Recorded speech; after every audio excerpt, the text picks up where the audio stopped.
This channel does not promote any violent, harmful, or illegal activities. All content provided by this channel is meant for an educational purpose only. আমি প্রণাম করি doctor Indranil সাহাকে, যিনি বলেছেন আমার দেশ আগে রোজগার পরে। ভারতীয় পতাকা পদদলিত হয়েছে। আমি বাংলাদেশের রোগীদের চিকিৎসা করব না। আমি গোটা ভারতবর্ষের ডাক্তার সমাজ, ব্যবসায়ী, ভারতপ্রেমী নাগরিককে সম্পূর্ণভাবে বাংলাদেশিদের বয়কট করার জন্য অনুরোধ করব। বাংলাদেশের মৌলানা যদি বলতে পারেন যে প্রামাণিক সিল হিন্দু সম্প্রদায়ের নাপিতদের কাছে চুল দাড়ি কাটবেন না, মোদকদের কাছ থেকে মিষ্টি নেবেন না, ময়রা হিন্দু বাড়িতে মিষ্টি বানিয়ে খান।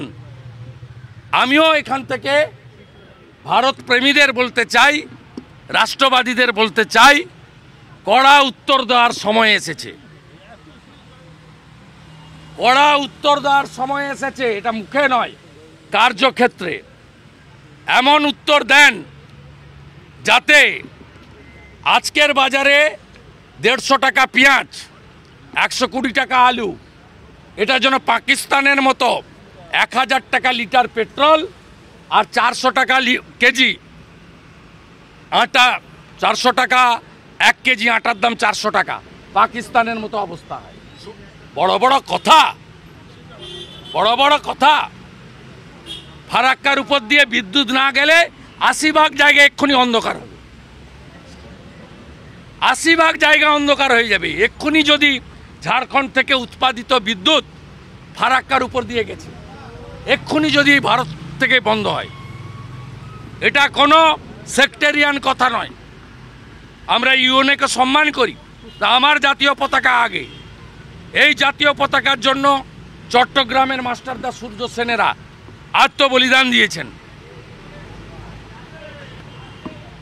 3000 ভারতীয় সেনা সহ 17,000 বিএসএফ সহ ভারতীয় লোকেরা, জওয়ানরা আত্মবলিদান দিয়েছেন।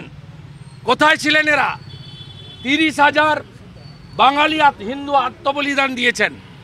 তারপরে 71-এর বিজয় এসেছে। 16ই ডিসেম্বর বিজয় দিবস কলকাতাতে মহাসমাবেশ করে এই বাংলাদেশের মাটিতে বসে রাজাকার এবং পাকিস্তানি চরদের সঠিক উত্তর দেওয়ার ব্যবস্থা এপার থেকে ট্রু ভারতীয়রা করবে।